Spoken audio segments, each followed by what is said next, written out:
Hey, good afternoon. Welcome. I think we can go ahead and get started.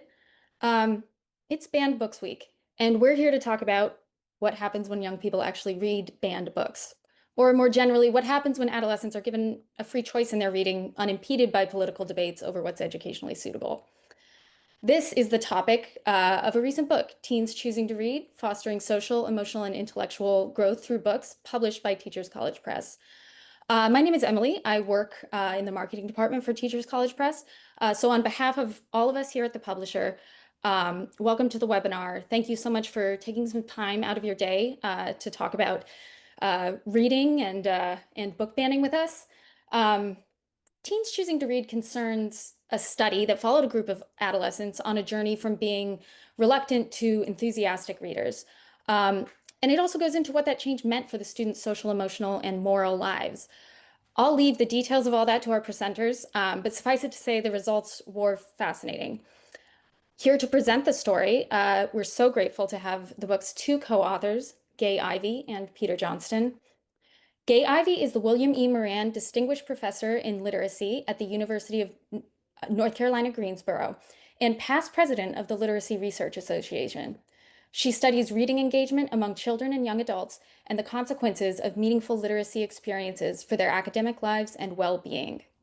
Peter Johnston is professor emeritus at the University of Albany. His research explores relationships among children's engagement, their literate, social, and emotional development, and classroom talk. Both authors have spent many years doing research in classrooms and have received multiple awards for their research and its influence on literacy teaching and learning. And both authors are elected members of the Reading Hall of Fame. Thank you so much, Gay and Peter, for being here and sharing your expertise with us this afternoon. Just a little housekeeping from me. We are offering a discount on Teens Choosing to Read, exclusively to attendees of this webinar. When I'm done here speaking in a moment, I'll go ahead and put the details for that in the chat. So please look for it there, make a note of it. It's exclusive to those of you here today. You know, you won't find it on our website, so we really hope you'll take advantage of it and get this wonderful resource that you're about to hear from the authors about. Um, I want to let everyone know as well that we are recording, and the recording will be sent to all of you within a couple of days' time. So please look out for that email. Feel free to keep it, to share it with colleagues who couldn't be here today. You know, we hope it'll be an ongoing resource for you in your work. Um, we will be having a question and answer session towards the end of our hour together. So please, as you have questions, put them in the chat, and we'll do our best to get to those a little later. And finally, please look into us at Teachers College Press. We have lots of resources, not only in SEL, literacy, reading and writing, but all kinds of things for practitioners, researchers, and teacher educators across every area and all disciplines in education, from infant toddler to adult learning. We offer a number of free dedicated newsletters with the latest on our books and authors. We run these free webinars every few weeks.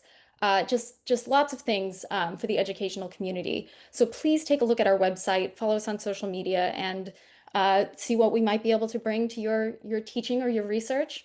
All of this and more you can find at our website, tcpress.com.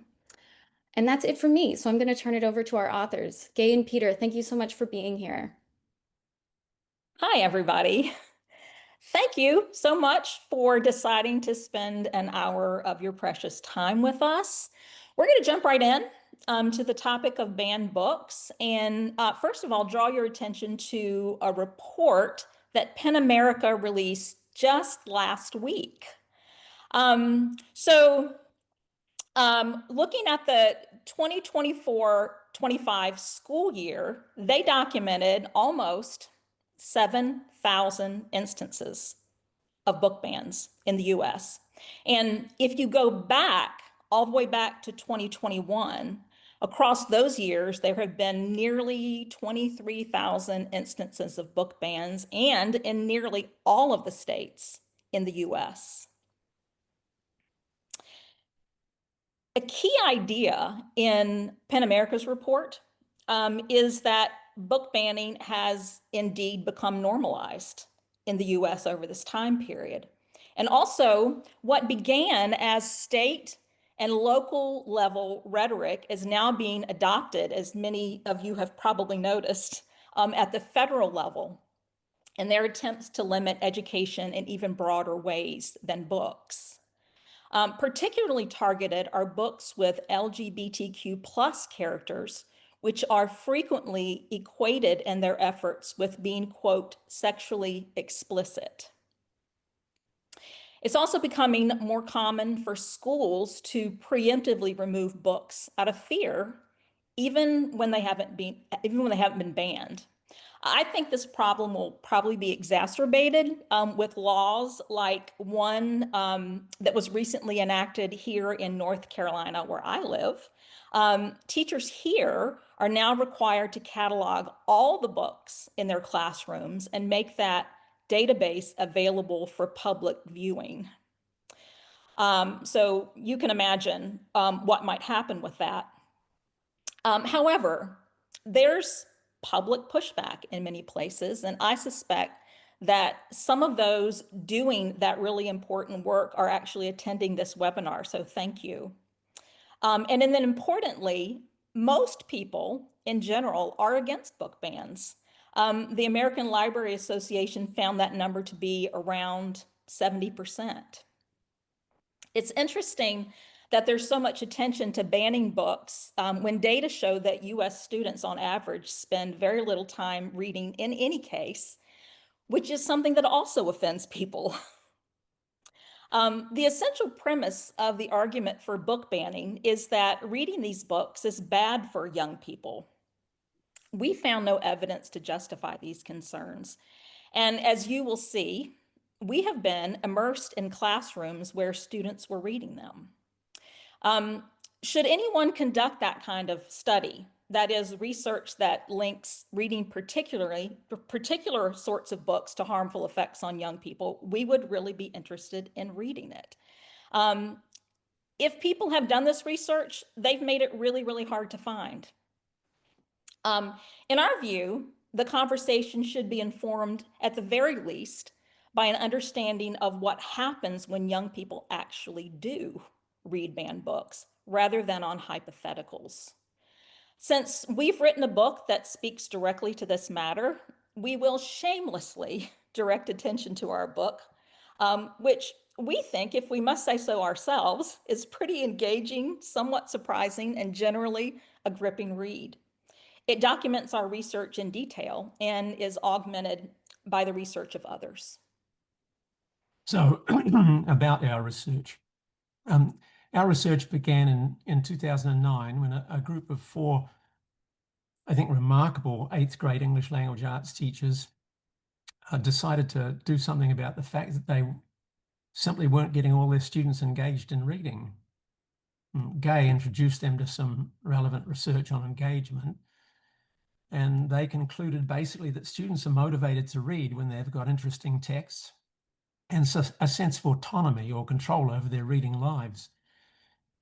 So they stocked their classrooms with 150 to 200 young adult books with strong reviews on Amazon and in respected sources like School Library Journal and Kirkus Reviews. And that ensured that the students had easy access to a wide range of options. They introduced the students to the books at the beginning of the year by reading aloud brief, engaging segments of the books. And students just started grabbing the books right away. There are only 1 to 3 copies of any one book.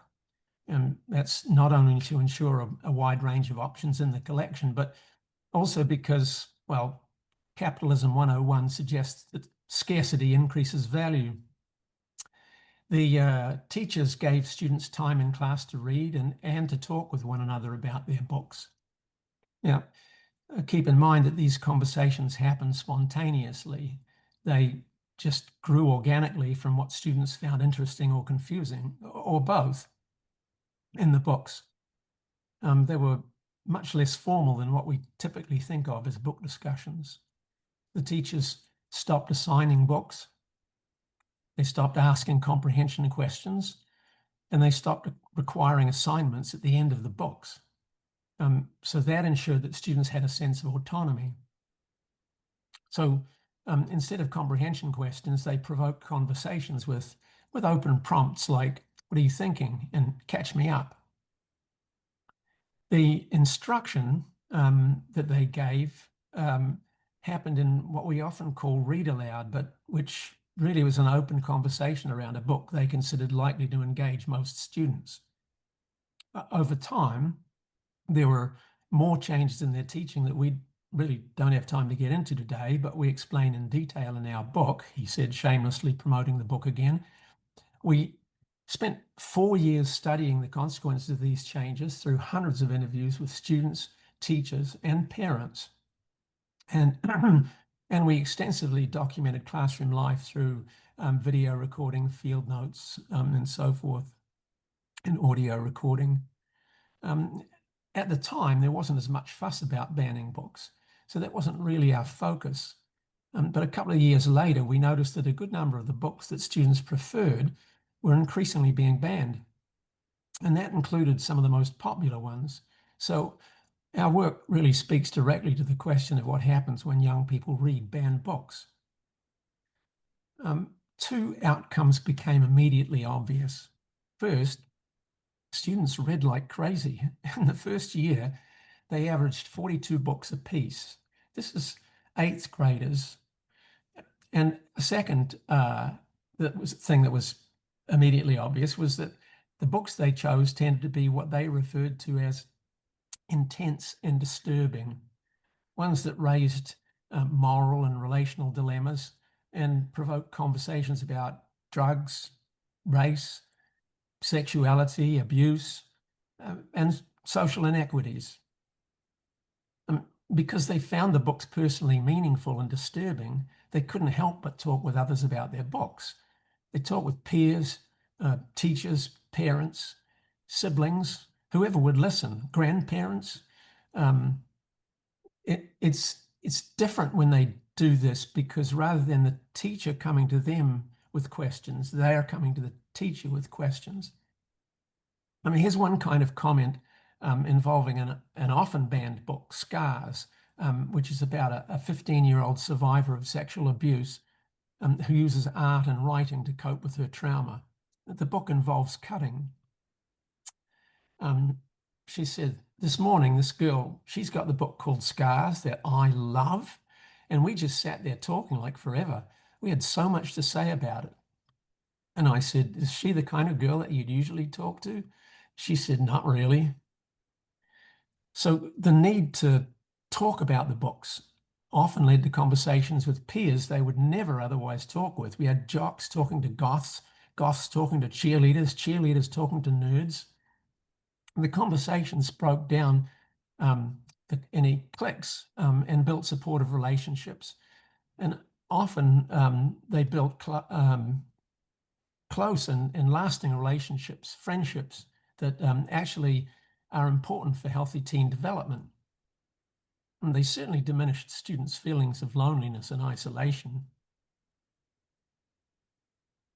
So, I mean, if you think about all of these books being in circulation at once and kids reading different books, that meant in order to have a conversation with somebody who had read the same book, they either had to keep track of who was reading what, signal publicly what they were reading, or badger someone else to read the book, all of which they did routinely and fiercely.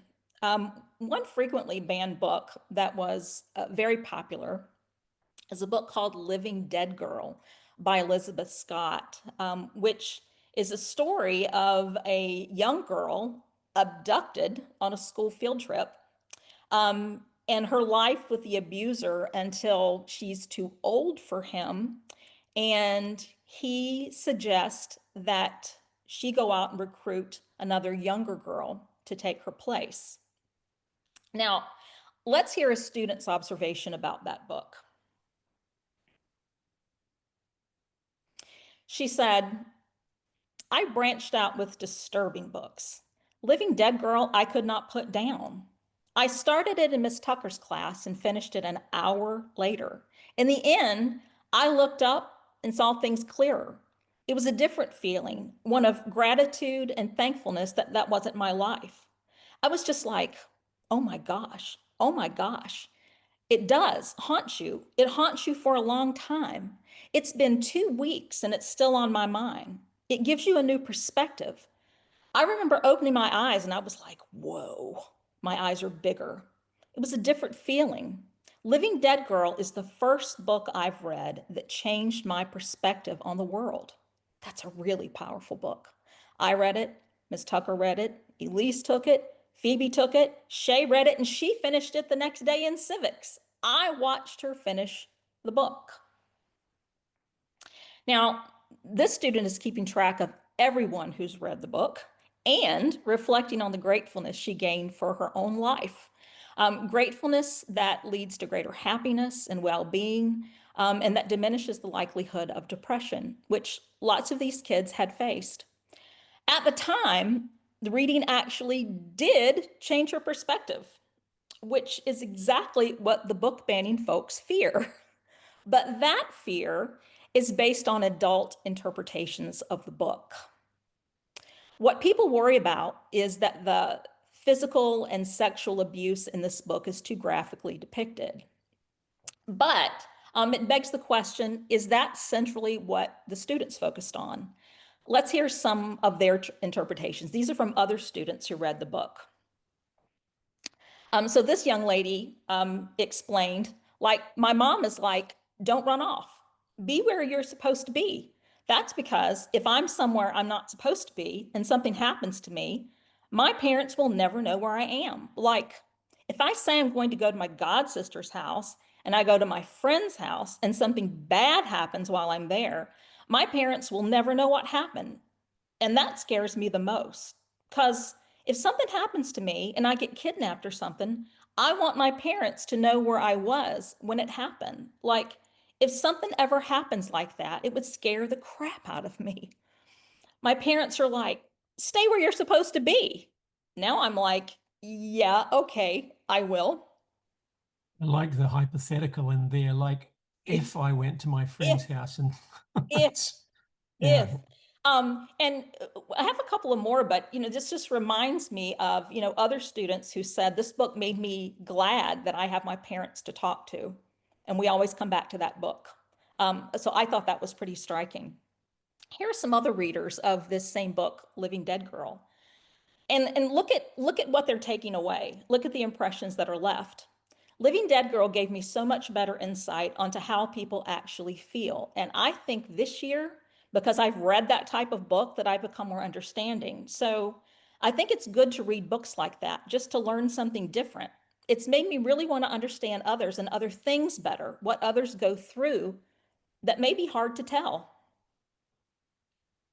Another student said this, you tend to be nicer to people. And just think about, how we have all those books like Living Dead Girl where you think about how stuff really happens? You kind of watch people more, outside of school to see if there's anything going on. And another um, who said, it takes, which I think this is really insightful and speaks to this whole conversation. It takes a brave author to write something like that, knowing like there are going to be kids whose parents are like, no way, you can't read that. In other words, what students take away from books is commonly nothing like what adults focus on. Now, you've probably noticed that book banning groups often read aloud out of context. At school board meetings and places like that, segments of books that are guaranteed to create public discomfort. In the end, however, for these students, it wasn't the sensational bits of the books that drew them in, but instead the uncertainties and moral dilemmas. And well, sure, even the students themselves recognize that reading such things out loud is not that productive, as this student observed about Living Dead Girl. Yeah, like Living Dead Girl is a hard book to talk about. You can't read it out loud without being awkward. But then you're like, I think it's good that people can open up and talk about this book because like it is really important what it says. I don't know. It gave me chills too. I don't know. Just the fact that I could not put it down, it like gripped me. So it's important that these were not the parts of the books that drew kids in, the uncomfortable parts, but they did come up. So it's also important we learned that teachers, rather than sensationalizing these parts of the books, know how to desensationalize them. For example, a couple of the students were reading a book called The Burn Journals. Oh, crap. Oh, waiting on the slide. I'll go ahead. Um, the Burn Journals, if you haven't read it, it's a memoir of a young man who set himself on fire, and that wasn't his first attempt at harming himself. And then the book is primarily about his recovery and self-acceptance. The students started talking about, if you can imagine a scene where there are clusters of kids sitting talking about books, and the teacher sort of also joins in sometime. There was a group of a couple of girls who were talking about this book. And the teacher was sitting with them, and they brought up a scene in the book where the author writes about experiencing an erection. In his recovery, as a female nurse was treating him in the hospital, and his embarrassment about that. Well, the students kind of like awkwardly brought this up, sort of giggling, and referred to it as, quote, nasty. And then I think this is really important. The teacher, like without missing a beat and without judgment, offered this to them. She said, well, it's a human experience that all guys have to endure. So I appreciate the author's courage to be able to say it. That actually helps some of the guys. So also importantly, just a few minutes later, another student walked up, and obviously these girls had told him about the book, because he walked up to the conversation and he goes, oh, that's that book with the nasty part.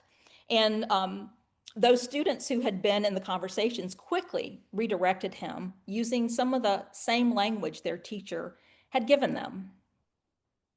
There's no doubt in our minds that teacher education has to consider the subtleties of what teachers might need to know in order to maximize student benefits from reading books like this, which we do explore in our book, yet again, making a shameless promotional attempt.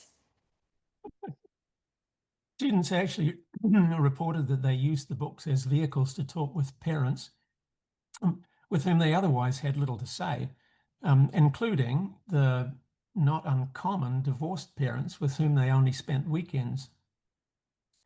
Parents also found it possible to talk about difficult matters about sex and drugs through conversations about the activities and relationships of book characters. One parent put it this way. She said, the books give us an excuse, permission to discuss things with her that might be harder to talk about otherwise. And we last night had a pretty serious discussion with her about her feelings, how she's feeling. She's on medication for depression. And how's that going? She's also been dating Harry for a year. And Ellen's young, she's 13. So I've been sort of grasping at straws about how to handle this. We talked last night again about it's been a year and, it's hard to go back to just holding hands if you do other things. So I think the books, because there are things happening in the books, we can use that as a jumping off point. And even last night, my husband hadn't read the book, but I was able to say, now it's just like when so-and-so character did, it somehow gets it out of the personal and she doesn't feel attacked. And I like to know what she's reading. So the conversations also worked in the opposite direction too. For example, one young man observed, reading gives me something to talk to my mum about. I'll talk to her for about an hour just about a book and not have to worry about the arguing with her. That made me want to be around my mum even more because I didn't want to lose my mum, Now I actually listen because I used to not even care My mum was telling me to go do stuff, and I'd just be like, no, I'm not doing that. Or, Mum, you can do it yourself. And there was one point where I actually got mad at my mum and punched a hole through my door, and I cussed her out. I regret that now. So these conversations are important. Parents want to be the ones who talk with their children about sex when they feel it appropriate. That's a perfectly reasonable request, I think. But there's a disjuncture between this view and survey data. For example, NBC News and People magazine commissioned a nationally represented survey of 1,000 young teenagers aged between 13 and 16 and their parents. And here's some of the things they found. 40% of parents said they talk with their teen about sexuality very often. Only 11% of teens agreed with that. Instead, 60% reported having the conversations either not too often or never. 83% of the parents believed their teen hadn't engaged in sexual activity beyond kissing. According to NIH, about 1 in 3 16-year-olds report having had sex. It's worth thinking more about teens' actual life experiences. And part of the reason they found the disturbing books engaging was that they saw some of those things in their own worlds. Also, a surprising number of students lived with various traumas, divorce, loss of a friend or family member through age, disease, suicide or drug addiction, family life disordered by drugs, poverty, caring responsibilities, all kinds of things. Well, and many of those things showed up in the books that they chose to read and in the resulting conversations. Many students reported that reading about others' experiences helped them heal, and parents backed up their claims. Students talked about how they no longer felt alone, how they thought that their life was difficult, but they realized that others also had problems, often worse than their own. The students and their parents reported that the books and the conversations helped them heal. 2 and 3 years later, students recalled their 8th grade year fondly, recalling specific conversations and the sense of trust and support they felt, because we followed them through into high school for a couple of years. You know, the conversations that girls in particular had around books highlighted a related source of stress. And that was their everyday experiences with discomfort caused by things like adult men staring at them or making comments, or dealing with unwanted touch. We gathered from their candid talk around the books that these were not conversations that they were having with their parents otherwise, but instead, the impetus to talk about their uncomfortable experiences was made possible by the books themselves and also a safe conversational space. It seems like adults don't, excuse me, seem to trust young people to have valuable conversations about these matters, but we certainly just can't wish them away. The issues that kids face in their daily lives. One student recalled telling his stepfather about the book Glass. It's an orphan banned book by Alan Hopkins. His father reacted with, "Well, that's a pretty mature book for you." And his son responded, "Well, I'm pretty mature. You just don't know it." People do worry about the residue of these books, what's left behind. In other words, do the books indoctrinate? Some parents fear that if students read about drugs, gangs, sex, or whatever, they'll want to go and do those things. But the students pointed out over and over how, in fact, the reverse is more accurate, that the books are cautionary tales that make them less likely to engage in those activities. As readers, they live through the bad decisions made by characters they care about, and they come to recognize that their own decisions about those things matter. Students argued that people who claim otherwise can't have possibly read those books. Um, Consider how these two boys, in a conversation we captured outside the presence of a teacher in class, off to the side, recount all the ways that steroid use affected the main character of Jim Candy, which is another often banned book. Kevin said to Trent, I thought he'd never really go back on steroids the second time. If you get caught with dope, your like athletic season is done. It's just not worth it because it gives you liver cancer and you get those roid rages. And Trent said, and it gives you a lot of acne. Kevin said, and deep depression. You never get out of it. Trent added, once he started taking the steroids, he sort of spaced out from all his friends, and I don't want to lose my friends. And Kevin said, so, like, I can push myself to make myself like a better football player so I can be first string. But taking steroids is taking it too far. Trent said, taking it down the wrong road. And then Kevin, yeah, I would rather quit playing the sport than doing steroids because it's not worth all the trouble and all the stuff it does to you. Still, some people worry that students will be indoctrinated, but we found that any lasting impressions made on the students, more than anything, were the discussions they had, the disagreements, and the relationships they had as they read and talked to each other about books and about meaningful issues. Um, so take, for example, a Hispanic student reflecting on what happened in 8th grade 2 years later when we caught up with him in 10th grade. In talking about 8th grade, he said, that was a good year for me. That's when my English was better because I actually read books. I got interested in books and I read. I read when I had free time. When I was in math, I would start reading. I just liked reading. I don't know why. It just got into me.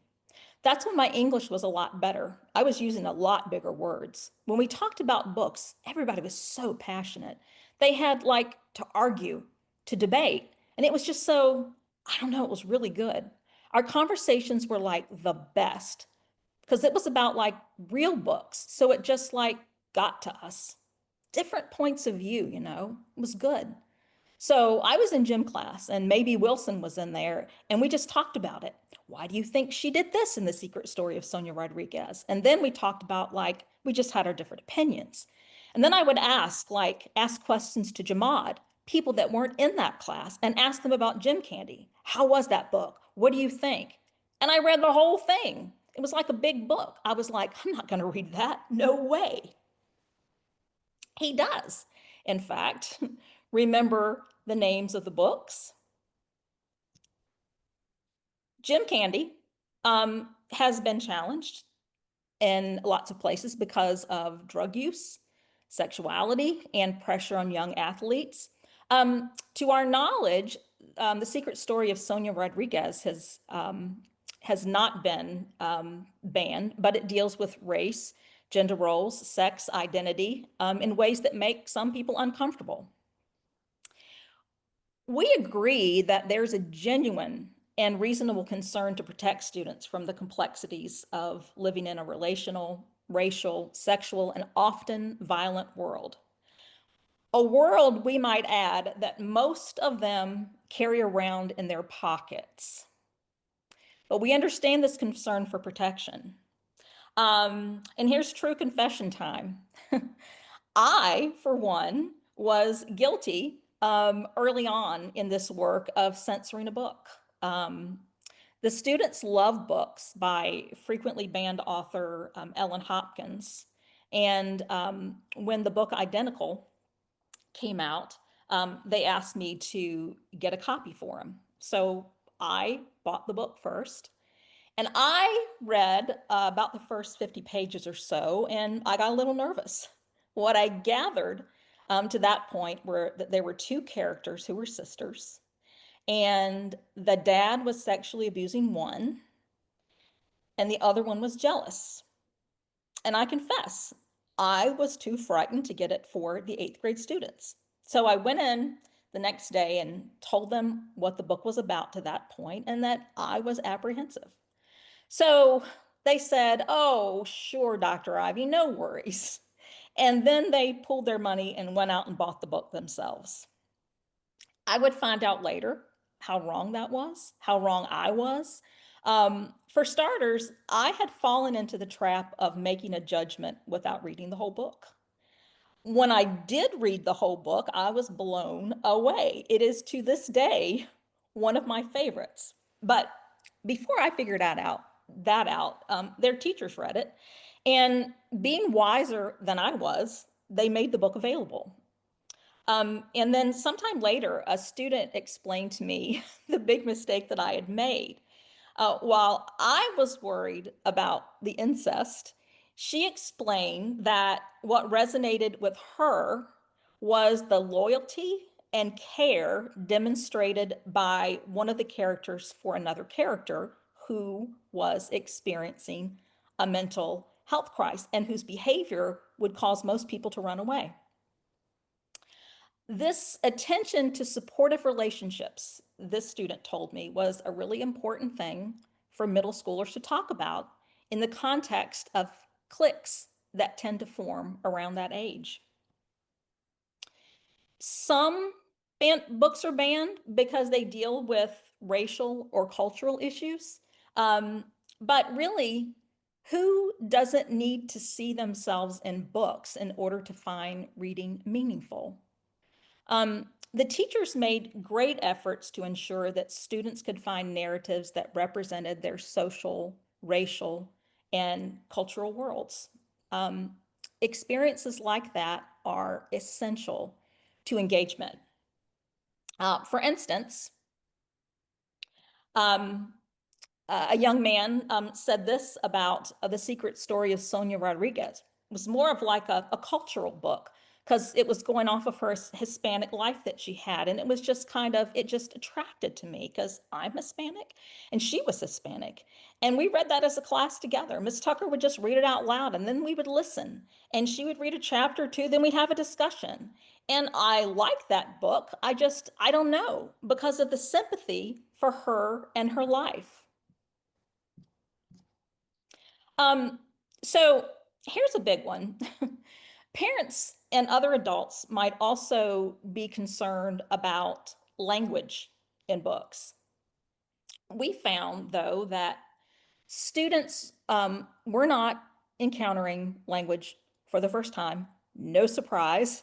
But the books offered the opportunity to see language that they were familiar with in a brand new way. And I have two examples to help you think about that.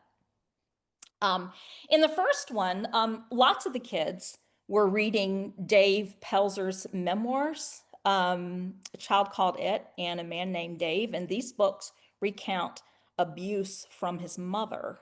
And one day, at one point, a boy reading one of these books came across an instance in the book where Pelzer's mother calls him a moron.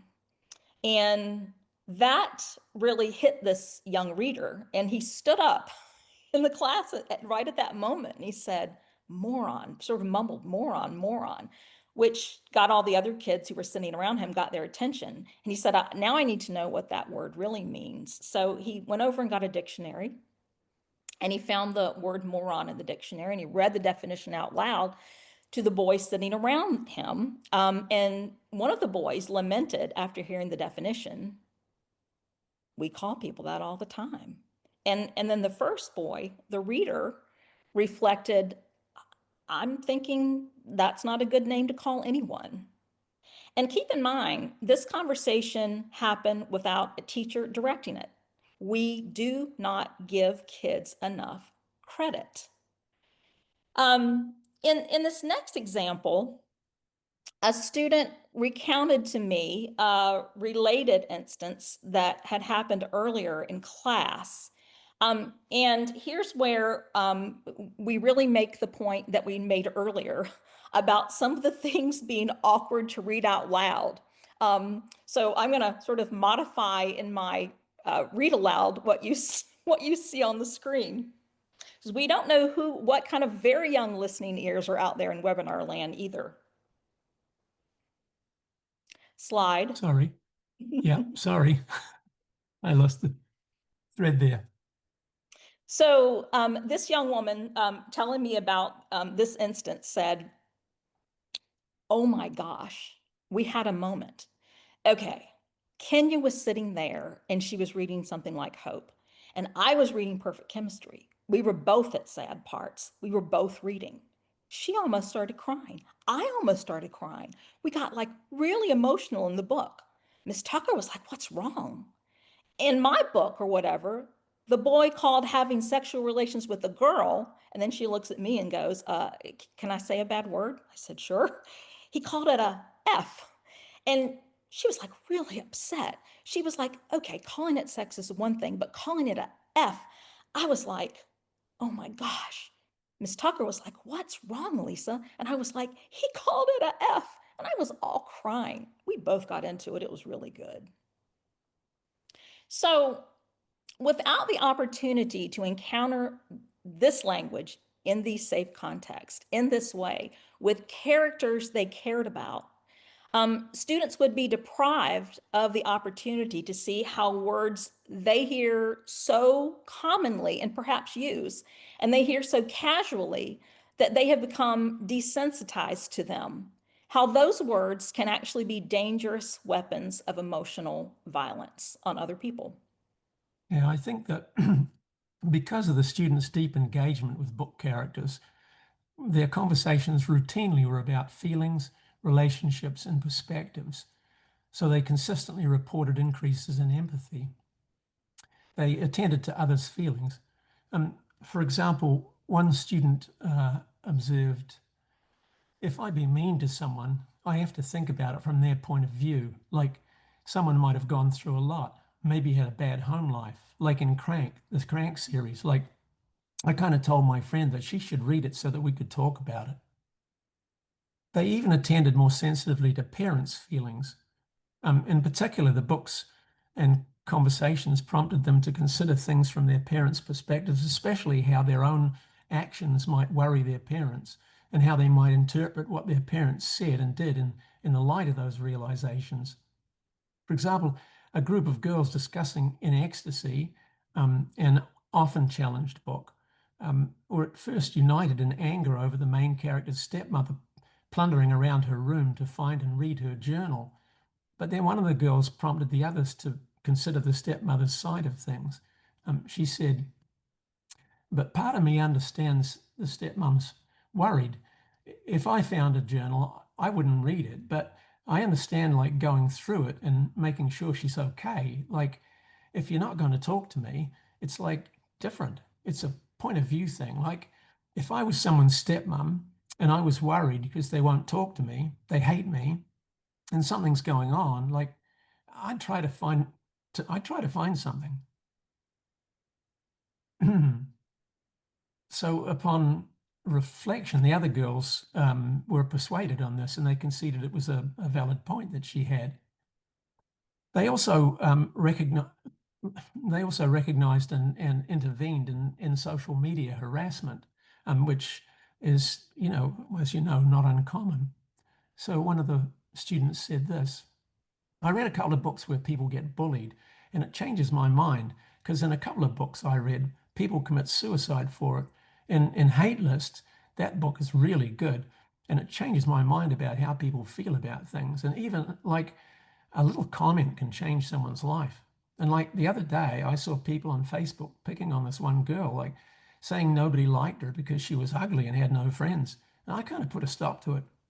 I told them it was wrong and that people commit suicide for it all the time. So it changed my way of seeing things. Normally, I wouldn't have said anything to stop it. But now, if I see anything, I stop it. So this, ability and propensity to imagine others' thoughts and feelings and to recognize their own is a hub for human social and emotional development. It makes for better self-regulation, as well as making them more altruistic and less prone to depression and anxiety. They tend to have better physical, social, and psychological well-being and better social interactions. I could go on. I think this is saving a whole bunch of marriages in advance. Um, uh, anyway, this development resulted in more and closer friendships and stronger support networks. Um, Besides our research, this is borne out in extensive research with children and adults. Now, by now, we hope we've made it clear that the young people we studied who were reading these disturbing books were operating with a level of sophistication and maturity that many who want to ban the books don't give them credit for. One problem is the common framing of this kind of reading as pleasure or leisure or recreational reading. These words don't seem to fit the experience. Students were deeply engaged in experiences that were often challenging for cognitive, psychosocial, or emotional reasons. So one of the students said this: "I loved Grace. I read it like 3 times. I just couldn't figure out why she thought the things she did. She'd been raised that way as a suicide bomber, and that was all she knew. It was different than Elizabeth Scott's other books, but I tried to make connections to the characters in those books, like Living Dead Girl. Grace and Alice did what they had to do to take care of themselves, and they had to realize that in doing that, they hurt other people. But still, I had to read it slow and think about it as I went along, and I read it again a few times. If there's pleasure, then it's in the happiness associated with the gratitude they felt for their own lives and in the engagement of wrestling with important and meaningful issues, personally meaningful issues." So, just to remind you, there were no books that students were required to read. The teachers were not teaching particular books or a canon of books. There was no hierarchy of must reads. No shame at not having read particular classics, no shame at not having read any of the most popular young adult titles of the moment, like The Hunger Games, even though a lot of students did read that.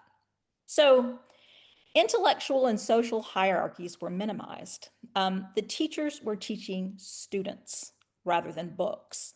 And the students themselves willingly sought help with the complexity of their books from the teachers, from other students, and whoever they felt could provide good support. Parents could, if they wanted to, request that their student not be allowed to read a particular book, although I will tell you this was an extremely rare event. Students chose what to read and also what not to read. If students didn't want to read something or found it too much, they chose not to read it. Here's an example of that happening. So, lots of the boys in the classrooms that we studied were interested in reading sports fiction. And after a while, they ran through all that was available in the classroom. And I found a description of a book they didn't know called Crossing Lines. And I found that on my phone, the description, and handed it to one of the boys to read. So the summary there included the description of a male character who wore lipstick and a dress. And the young man who had the phone looked up and said, "Is the character a guy?" I would say likely because of that description, he chose not to read the book. But another boy grabbed my phone, read the description, and said he'd love to read it. He was a big fan of the author Paul Volpone. And then yet another boy in this group read the description and made the comment that this is a book that would probably connect to another sports book that they had read, Leverage, that dealt with bullying among athletes and that the boys had talked about extensively. Well, some people might think that these conversations students were having would somehow take away from their academic achievement, but this was not, in fact, the case. So on the state minimum competency test, more students passed the test. The average test scores were higher, and gains were across all groups: economically disadvantaged students, Hispanic students, African American students, boys, and especially students with limited English proficiency. In other words, the students bucked the trend that people currently worry about. that national reading test scores have been declining. And actually, reports on teens' mental health have raised even more alarms. It's worth thinking about that too. So US adolescents' mental health, over 4 in 10 reported feeling persistently sad or hopeless. 1 in 5 reported contemplating suicide. 1 in 10 reported actually attempting suicide. Nearly 1 in 3 reported poor mental health. More than 1 in 5 reported being bullied.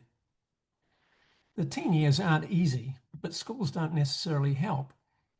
When Julia Moller and her colleagues asked 22,000 teens how they felt in school, 3/4 of the words they chose were negative.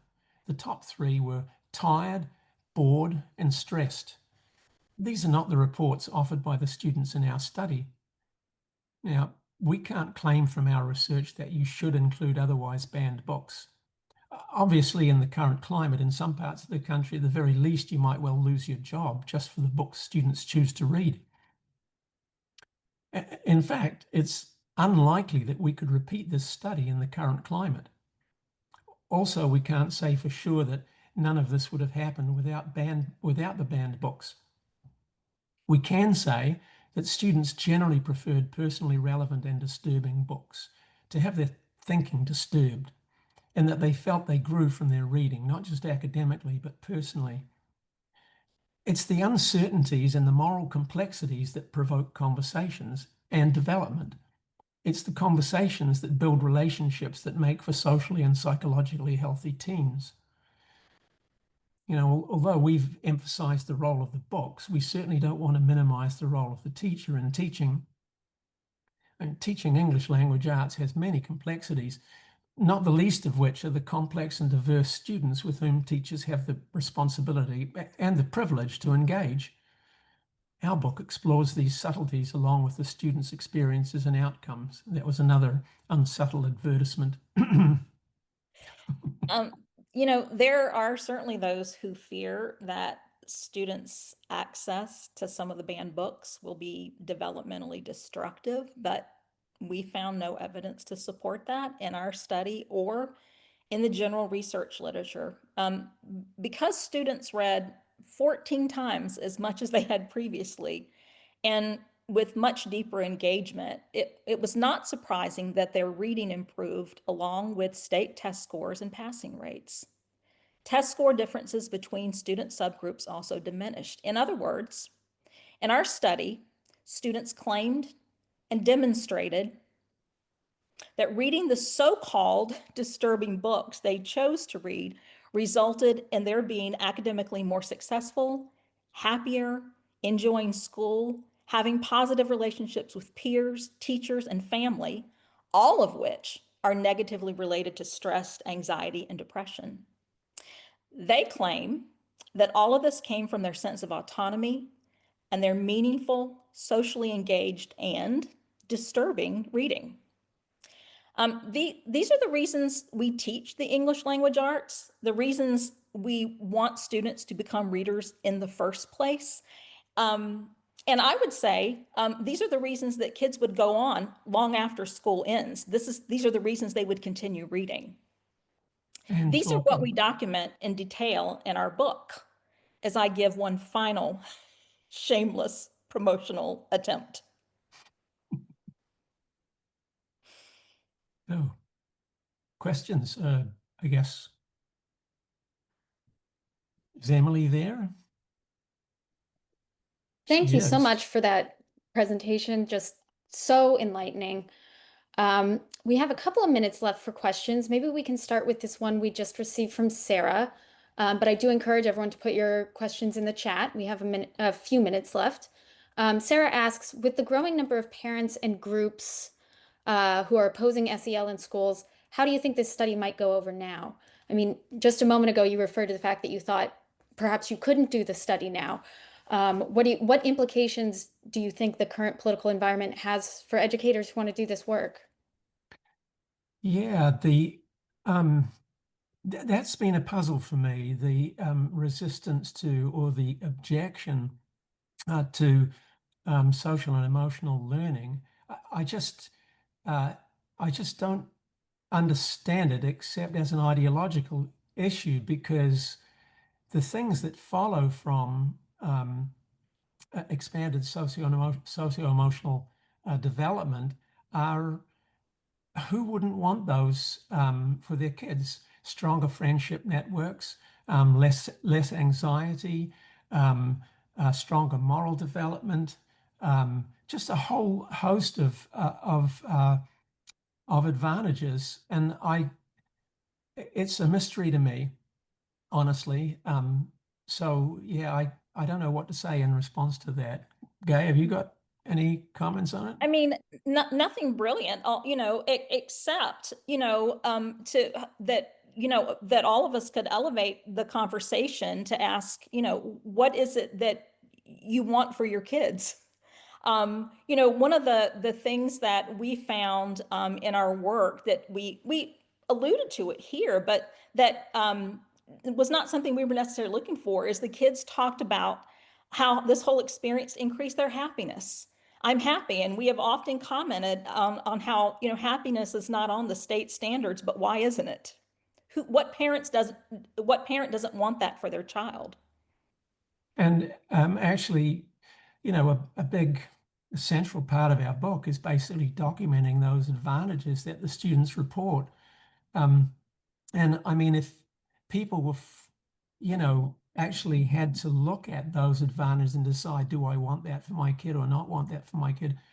I, I can't see people saying, hell no, I don't want them to be happy. Just, It, let me add this. I've been doing research for quite a while, certainly not as long as Peter has. Just kidding. But ouch. but I've told people this experience, and I actually was in these classrooms for much longer period of time. But it was probably the first, maybe and only time in my career as a researcher where I believed that, or it really seemed that I, the teachers, the students, and their parents were all on the same page. And feeling like collectively like this was a really good experience for kids. Wonderful. We received a question, excuse me, from Zachary. I would love for you all to discuss your methodology in the study. Could you talk about the data sources? You want to take that on in these last couple of minutes? Just share a little detail. Sure, I will. So we were in these classrooms for several years. I was in the classrooms most days. And so we interviewed kids at the beginning and end of year. And keep in mind, this was certainly not every student in eighth grade was in our study, but every student in eighth grade participated in this experience. So we not only interviewed kids, in addition to observing and capturing these classroom conversations, and interviewing kids at the beginning and end of the year, I think one of the pieces that we really got a lot out of, because we weren't waiting so long for it, was that every couple of weeks, we surveyed all the kids in the study and asked if anything extraordinary had happened in their reading, a conversation, a change in their thinking. And they wrote briefly about that. And then we asked, would you be willing to talk to us now about that? And so we were able to sort of get them in the moment. That I think generated some really remarkable data.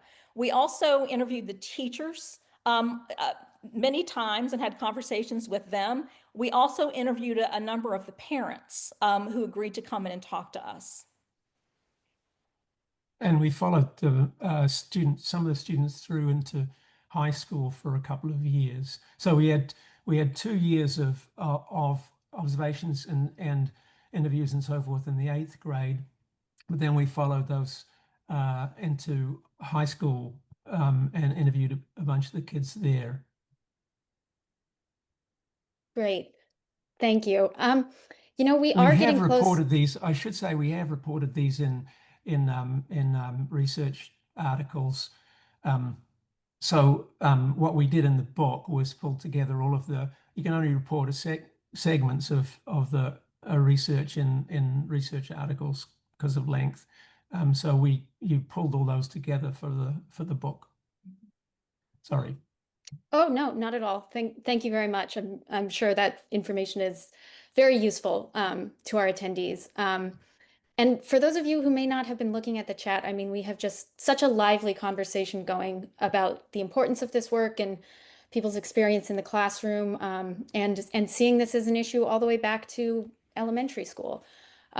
So I just want to thank everyone so much for being here and for sharing your thoughts in the chat, and being such an active audience. We love to see that. And of course, our big thanks goes out to Gay and Peter for their research and for sharing with us this afternoon. Any final words from the two of you? Um, just thanks a bunch for coming. And feel free to reach out to us if you have questions, or I can't speak for Peter, you can reach out to me.